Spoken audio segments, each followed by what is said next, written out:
네, 부산 경남의 정치 데이터로 풀어봅니다. 데이터 앤 이슈. 네, 진시원, 김범준 두 분 교수님 모셨습니다. 반갑습니다. 3월 국회가 시작되면서 선거제도 개편을 둘러싼 패스트트랙 논란, 그리고 또 4.3 재보궐선거가 지금 본격적으로 막이 올랐습니다. 선거 전국의 주도권을 쥐기 위한 여야 간의 신경전이 굉장히 뜨겁게 달아오르고 있는데, 우선 대통령 국정 지지도부터 한번 보시겠습니다. 3주간 하락세를 지속하다가 이번 주에 조금 상승해서 다시 크로스를, 긍정과 부정이 크로스를 그렸습니다.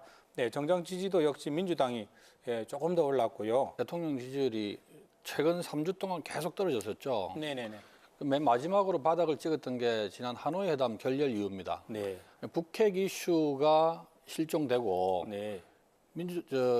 문재인 정권에서 계속 주장해왔던 북한 문제 변수가 사라지면서 3주 내리 계속 지지율이 떨어졌는데 네. 민주당이나 문재인 정권 모두에게 아주 고난의 시간이었을 겁니다. 18일 날 문재인 대통령이 동남아 3개국 순방하고 돌아오셔가지고 첫 번째 대언론 행보가 행안부 장관, 법무부 장관하고 비공개 보고받고 난 뒤에 네. 그 장자연 사건, 김학의 사건에 대해서 잇따라 터져나왔죠. 잇따라 수사 지시한 거죠. 네, 그렇죠. 예, 수사 지시했죠. 그 수사 지시를 한 게 이제 방송에서 나오고 그러다 네. 보니까 그날을 기점으로 문재인 대통령 지지율이 다시 반등을 했어요. 그래서 이게 오비락인지 아니면 의도된 기획인지 모르지만 만약에 네. 이게 기획된 거였다면 아주 성공작이었던 것 같습니다. 네. 예. 한국당은 계속해서 오르고 있습니다. 문제는 이게 지금 32%, 33%까지 끌어올렸는데 네. 이것이 35% 벽을 이게 넘을 수 있을 것 같지 않다. 지금 식으로 어떤 측면에서 나가자면. 그렇게 보십니까? 지금처럼 이 당내 이 강경한 극우 세력들 이쪽으로만 계속해서 몰고 간다면은 네. 합리적인 보수라든지 극우가 이 같이 상생하기가 어려워지고 그래서 중도나 합리적 보수로 이게 외연을 확장하는 노력이 필요하다. 35% 지지율을 넘어서려면 그렇죠. 중도 쪽에 확장이 예, 필요한데 그래야지만이 네. 또 바른미래당에서 합당하려는 사람들도 또 들어올 수도 있는 것이고 네. 범보수 연합이 이루어질 수 있는 것이고 35% 마의벽을 좀 넘으려면 이번엔 좀 바뀌어야 된다. 알겠습니다. 한국당도. 여기에 또 버닝썬 사태 터지고 또 장자연 리스트에 또 마지막 또 증언자가 나타나면서 검찰, 경찰, 언론 이렇게 망라된 일종의 비리 의혹의 막장 드라마, 종합 선물 세트 이런 상황이 벌어지고 있습니다. 이 와중에 또 김학의 전 법무부 장관 2013년인가요? 별장 성접대 의혹 등장했는데 국회 상임위였습니다. 그 현장 한번 보시겠습니다. 원본이 있었고 그다음에 카톡용으로 해서 좀 흐릿한 영상이 있었는데 왜 흐릿한 영상으로 감정을 했을까요?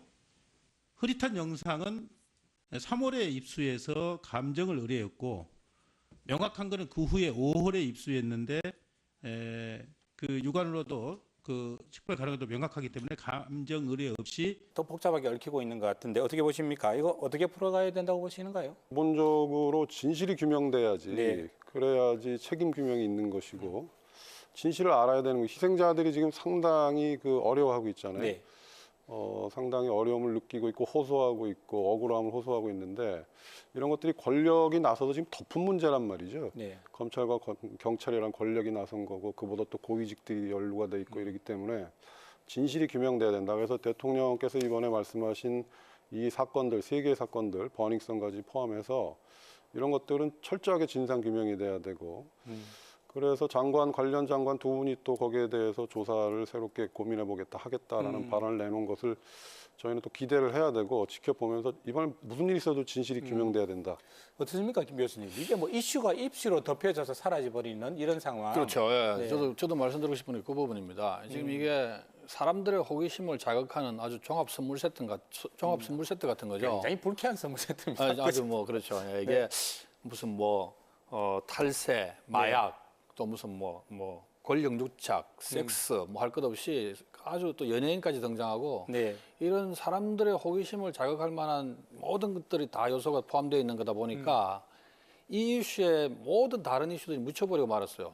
작년 연말부터 계속해서 대통령이 말씀하셨던 대통령이 행안부 장관, 법무부 장관한테 지시해서 특권층의 권력형 비리에 대해서 반드시 진실 규명을 하고 네. 거기에 대해서 어떤 형태로든 정의를 구현시켜야 된다고 말씀하셨는데 작년 연말부터 계속됐던 특권층의 권력형 비리, 예를 들면 뭐 그 김태우 청와대 특별감찰관의 어떤 그 민간인 사찰 폭로나 네네네. 그다음에 또 신재부 기재부 사무관의 어떤 적자 국채 발행 사건, 또 네. 신혜원 의원 같은 경 토지 뭐 투기 의혹, 부동산 투기 의혹 사건 같은 것들이 일시에 다 묻혀버렸습니다. 이번 사건들 여러 가지 사건들이 이게 막 진행되는 걸 한꺼번에 뉴스를 통해서 보면서 이게 문득 이 영화가 한 편 떠올랐습니다. 너그 사장 어디 있어? 강 사장 데리고 와. 내 누군 줄 알아? 에? 내가 이 너그 사장이라 임마. 선생님, 실례지만 저희 서장님과 관계가 어떻게? 너그 사장 남천동 살지? 에? 예, 예. 내가 임마 너그 사장이라 임마. 어저께도 에? 같이 밥 먹고 에?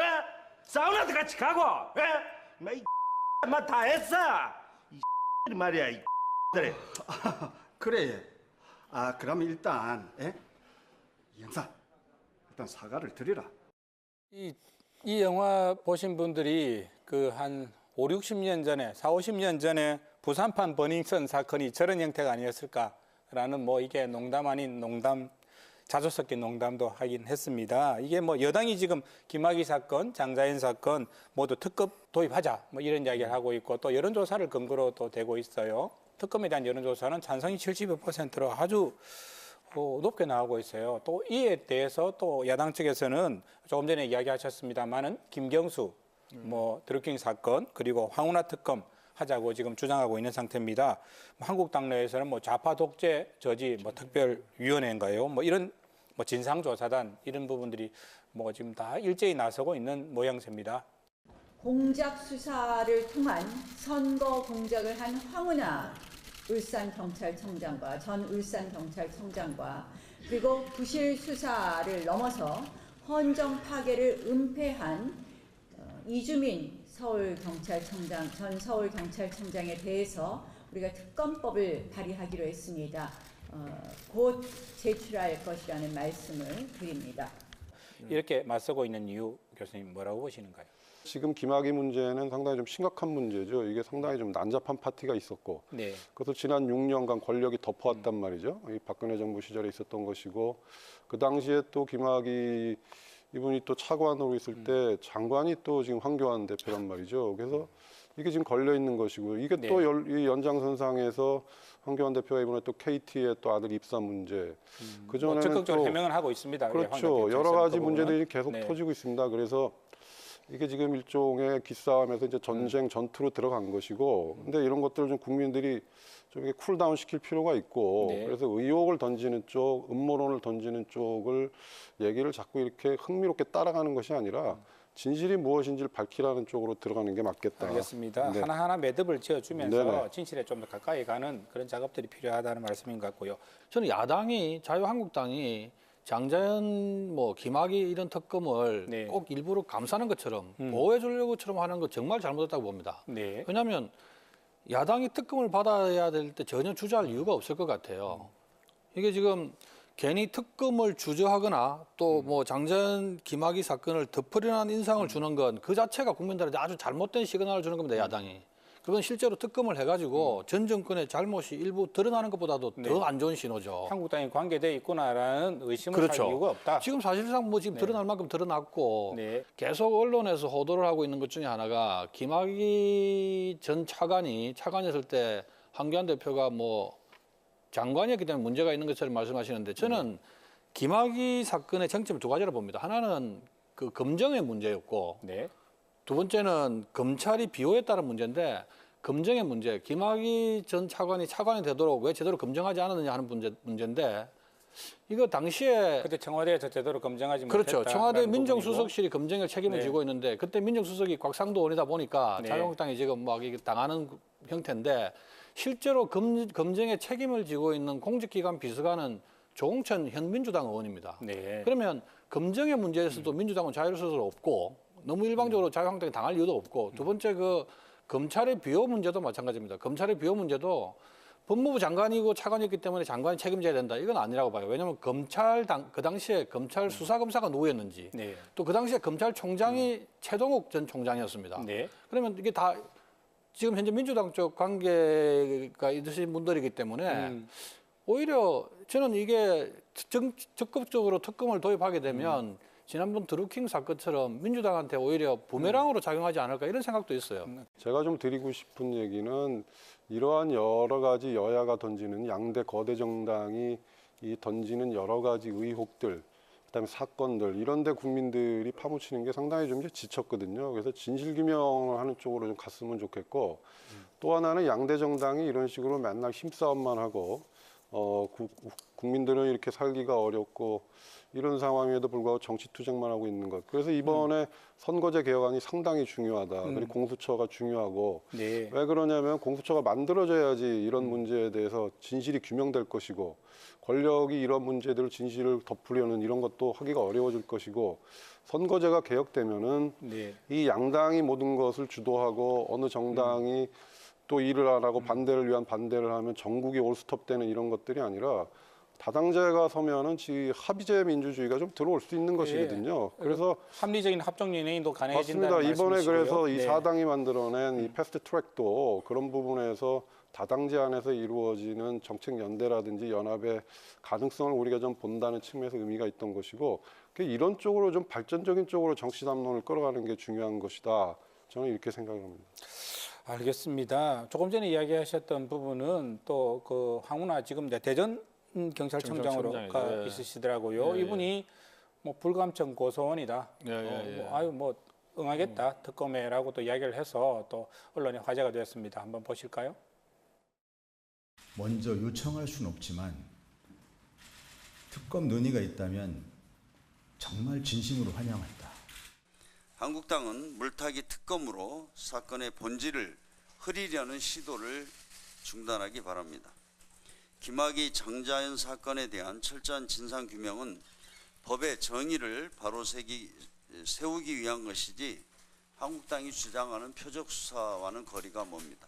검찰, 경찰 수사권 조정의 핵심은 검찰 무소불위의 힘을 휘두르는 검찰 조직의 힘을 빼서 네. 경찰에 넘겨주고 그렇게 되면 경찰이 또 너무 비대해질 수 있으니까 적절하게 견제하는 장치를 만드는 게 검경수사권 조절의 핵심입니다. 네네. 근데 이게 자칫 본질에서 벗어날 수 있는 게 검경수사권 조정을 누구를 위해서 하는 건지에 대해서 지금 정확하게 사람들이 저쪽 권력 관계자들 이해를 못하는 것 같아요.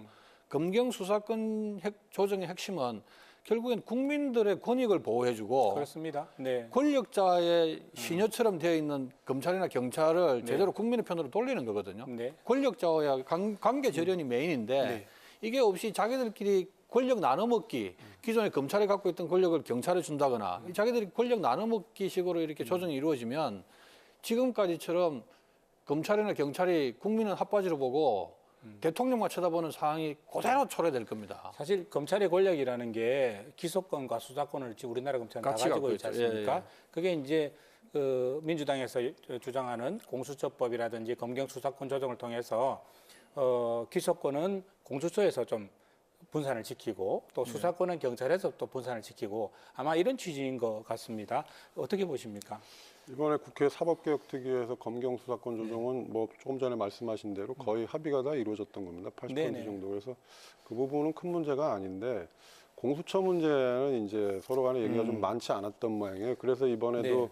그 사당이 패스트트랙에 올리면서 공수처를 올렸는데 지금 바른미래당 아닌 공수처안 무슨 네. 얘기냐면 수사권은 공수처 같대 공소권은 다시 검찰에 넘기겠다. 이걸 안 받아주면 네네네. 이제 패스트트랙에도 안 올라가겠다, 안 올리겠다 이런 식의 얘기를 지금 바른미래당에서 하고 있는데 그 얘기는 그러면 공수처를 지금의 경찰이랑 똑같이 만들겠다라는 얘기거든요. 예를 들어서 뭐 수사권만 있고 공소권이 없으면 공수처는 왜 만드는가? 민주당에서는 못 받겠다는 얘기고 네.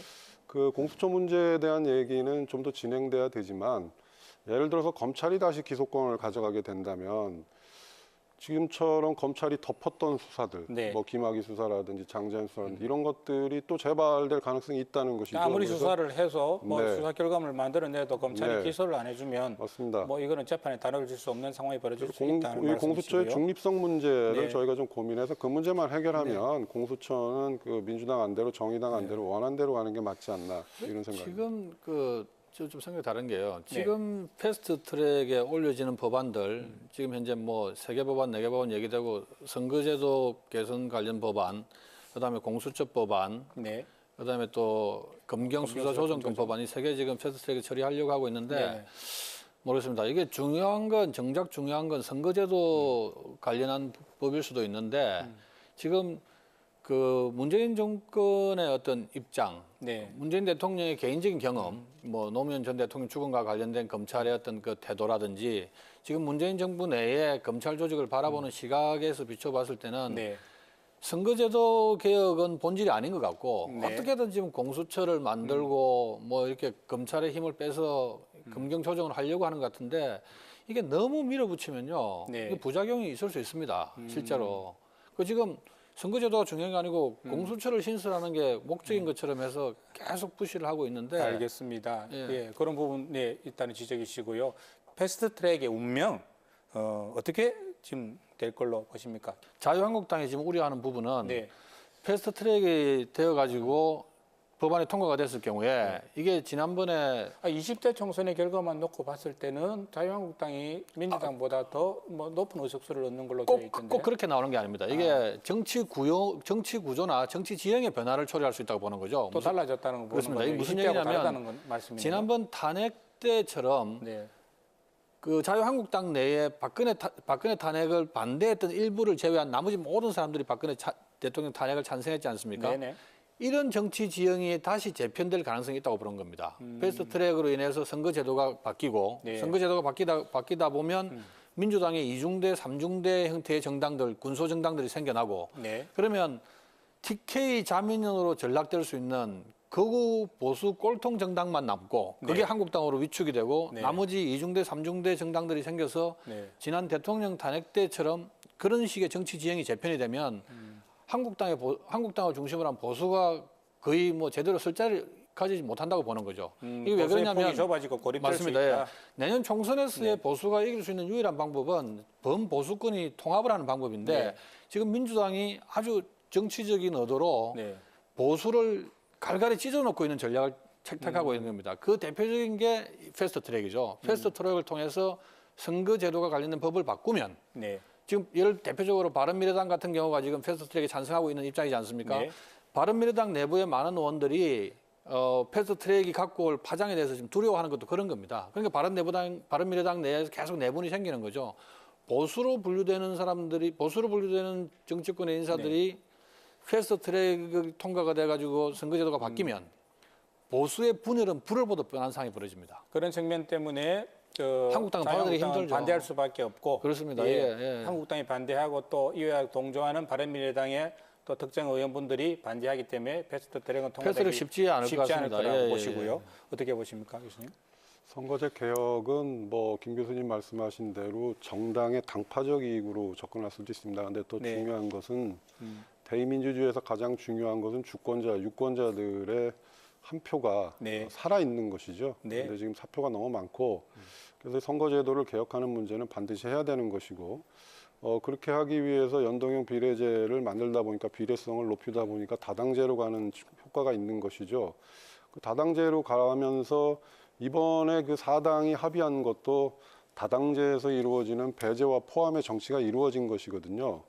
한국당은 스스로 나간 것이고 나머지 4당은 안으로 들어와서 합의를 한 것입니다. 그런데 이제 바른미래당에서 지금 공수처 문제를 걸고 있는데 이 부분도 좀 해결이 되면 좋겠다. 이제 추인이 어떤 식으로 될지는 좀 지켜봐야겠지만 나머지 3당은 다 추인이 이루어진 네. 것이고 바른미래당 문제 때문에 지금 이 패스트 트랙의 전망이 안 좋다는 전망들이 많이 나오고 있는데 네. 그럼에도 불구하고 이 정개특위 위원들하고 당대표들이 이렇게 다 합의를 한 문제고 근데 여기서 추인이 안 되고 패스트 트랙이 이게 탈선을 하게 된다면 당대표들도 사퇴 압박에 되고 국민들도 이 지지를 또 철회할 수도 있고 네. 개혁 입법을 지지하던 국민들의 그다음에 또 문제는 한국당이 판을 깨기 위해서 계속 만드는 움직임에 이게 또 끌려가는 효과가 네. 생긴단 말이죠. 그래서 사당 입장에서는 그런 부분도 좋아 보이지 않고 내키지 네. 않고 이런 부분에서 본다면 전망은 그렇게 크게 좋지는 않지만 그래도 불씨는 살아있는 것 아닌가 이런 생각입니다. 저는 좀 다르게 보는 게요. 그 패스트 트랙이라는 게 어쨌든 빨리 답을 찾기 위해서 관련된 법안들을 우선 처리하자는 건데 지금 선거제도 관련한 법은 선거의 룰을 정하기 위한 법입니다. 게임의 룰을 정하기 위한 법이죠. 게임의 룰을 정하기 위한 법은 게임에 참여하는 당사자들이 다 동의를 해야 되는 거고 그 당사자들 동의가 전제가 되지 않으면 게임 룰이 안 만들어지는 거죠. 근데 지금 왜 민주당에서 패스트 트랙에 선거법을 올려가지고 푸시를 해서 계속 진행을 하려고 하냐면 패스트 트랙 자체가 5분의 3만 가지고도 자유한국당을 완전히 배제시켜 놓고 나서도 자기들이 원하는 바를 이룰 수 있기 때문에 이해득실을 따져서 패스트 트랙에 선거법을 올려서 처리를 하는 게 민주당 입장에서는 손해볼 이유가 하나 없는 겁니다. 이게 근원적으로 어찌 보면 민주주의를 유린하는 행위인 것 같아요. 그러니까 한국당 입장에서 게임의 받아들이기 룰을 힘들죠. 얘기하시는데 게임의 룰, 패스트 트랙이라는 게임의 룰이 있는데 게임의 룰에 의해서 선거법 개혁안이 패스트 트랙에 올려진 겁니다. 게임의 룰이 지켜진 것이고 근데 게임의 룰을 안 지키고 자기들을 빼고 플레이어 중에 한 명을 뺐다 이 얘기는 아닌 것이죠. 지금 룰이 지켜지고 있는 것이죠. 이제 이게 보는 시각의 차이인데요. 그 애초에 자유한국당 내에서 지금 연동형 비례대표제 자체를 반대를 해줬어요. 왜냐하면 연동형 비례대표제가 갖고 올 파장에 대해서 자유한국당 또 이게 보수적 인사들이 저번에 작년 특위에서 합의한 사항인데 그렇게 얘기하시면 안 작년 되죠. 12월 5당이 합의한 달에 문제 아닙니까? 작년 12월 달에 나경원 대표가 이게 선거제도에 관해서 전체적으로 이해를 같이 하고 합의하자고 선전을 했죠. 손학규 대표가 그때 단식을 해가지고 그 결과로 이루어졌죠. 근데 이게 진행되어 오는 와중에 내용이 변질이 된 겁니다. 내용이 변질되다 보니까 지금 받아들일 수 없는 상황이 된 거죠. 자유한국당 입장에서는. 지금 두 분 말씀 나누는 내용이 딱 지금 저기 국회에서 대치 중인 저 자유한국당과 여야 지금 그 3당 여야 4당이죠. 여야 4당 간의 상황이 아닌가 싶습니다. 갑자기 불거진 패스트트랙 내에서의 공수처 문제 이런 부분들이 또 어떻게 또 진행되고 해결되는지 또 다음 주에 또 한번 지켜보도록 하겠습니다. 오늘 토론에 임해 주셔서 고맙습니다. 지금까지 데이트앤 이슈였습니다. 네, 30분 후 이어지는 KNN 뉴스아이에서는 창원의 한 여고에서 식중독이 발생했다고 합니다. 원인은 노로라 바이러스라고 하는데요. 이 소식 이태원 기자가 취재했습니다. 창원 성산의 민주당 정의당 단일화가 가능할까요? 주말을 앞두고 더 뜨거워진 선거전과 막말 경제, 주진 송원재 기자가 재보선 현장을 돌아봅니다. KNN 뉴스아이도 많은 시청 바랍니다. 시사만사 오늘 순서는 여기까지입니다. 저희는 다음 주 화요일 저녁 7시에 다시 찾아뵙겠습니다. 편안한 밤 그리고 즐거운 주말 되십시오.